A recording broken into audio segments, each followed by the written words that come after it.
அன்பான மாணவ செல்வங்கள் அனைவருக்கும் வணக்கம். இன்னைக்கு இந்த வீடியோல செல் வாழ்வின் அழகு இந்த லெசன்ல பாக்டீரியாவோட ஃப்ளஜெல்லா, இன்க்ளூஷன் உடலங்கள் மற்றும் ரைபோசோம்கள் பத்தி பார்க்கலாம். ஓகே, பாக்டீரியாவின் ஃப்ளஜெல்லா நகரும் தன்மையுடைய செல்கள். இப்போ ஃப்ளஜெல்லாங்கிறது எதற்கு உதவுகிறது?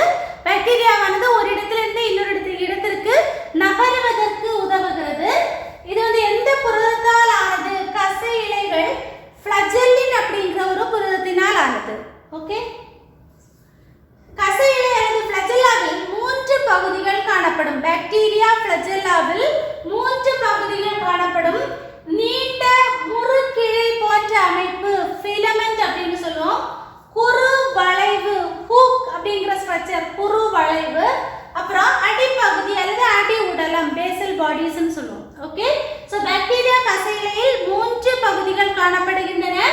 நீண்ட முறுக்கிழைகள், குறு வளைவு மற்றும் அடிப்பகுதி. ஓகே, இந்த கசை இலை தவிர பாக்டீரியாவில் பைலி மற்றும் பிம்பிரியே என்ற புற அமைப்பு பகுதிகள் காணப்படுகின்றன. பைலி மற்றும் பிம்பிரியே. ஓகே, பிம்பிரியே அப்படிங்கிறது ஒரு நார் போன்ற அமைப்புடையது, குறுகிய நார் போன்ற அமைப்புடையது பிம்பிரியே. ஓகே, பைலி அப்படிங்கிறது சிறப்புமிக்க பைலின் என்ற புரதத்தினால் ஆனது. பைலி அப்படிங்கிற ஸ்ட்ரக்சர் சிறப்புமிக்க பைலின் என்ற புரதத்தினால் ஆனது. இந்த பைலியோட முக்கியமான பணி அப்படிங்கிறது இணைவு நேரத்தில், கான்ஜுகேஷன் அந்த ப்ராசஸ் சொல்லுவோம் இல்லையா, இணைவு அந்த ப்ராசஸ்ல மரபணு பொருளை பரிமாற்றிக் கொள்வதற்கு இந்த பைலி என்ற பகுதி உதவுகிறது. ஓகே, நகர்தலுக்கு உதவுகிறதா அப்படிங்கிற கேட்கும்போது இல்ல அப்படிங்கிற ஆப்ஷன் நீங்க சூஸ் பண்ணணும். பைலியோட புரதம் பைலின் புரதம். இணைவு அந்த நிகழ்வு நடைபெறும் போது மரபணு பொருளை பரிமாற்றம் செய்வதற்கு உதவுகிறது. ஓகே, இந்த பிம்பிரி என்ற நார் போன்ற அமைப்பானது பாக்டீரியாவானது ஓம்புயிரியில் ஒட்டிக்கொள்ள, அதை அட்டாச் பண்றதுக்கு ஒரு ஹோஸ்ட் இதுல போகும் இல்லையா, அப்ப அதுல ஒட்டி கொள்றதுக்கு, அட்டாச் பண்றதுக்கு ஹெல்ப் பண்றது இந்த பிம்பிரியே.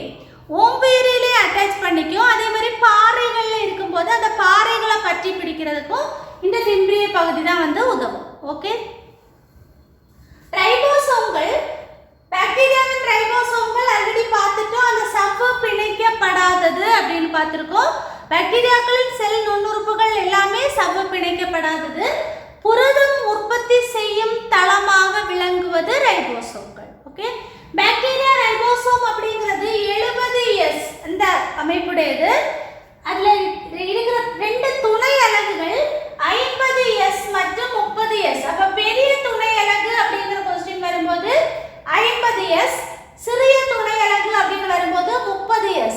இந்த இரண்டுமே இணைந்து 70S இந்த அலகை கொடுக்கும். ஓகே, பாக்டீரியா ரைபோசோம்கள் எந்த அலகுடையது? 70S. ரெண்டையுமே ஆட் பண்ணும்போது 80 வருது அப்படின்னு சொல்லக்கூடாது. சரியா, புரதம் உருவாதலுக்கு பாக்டீரியாவில் காணப்படும் ரைபோசோமின் அலகு 70S. 70Sல இருக்கிற 2 துணை அலகுகள் 50 மற்றும் 30.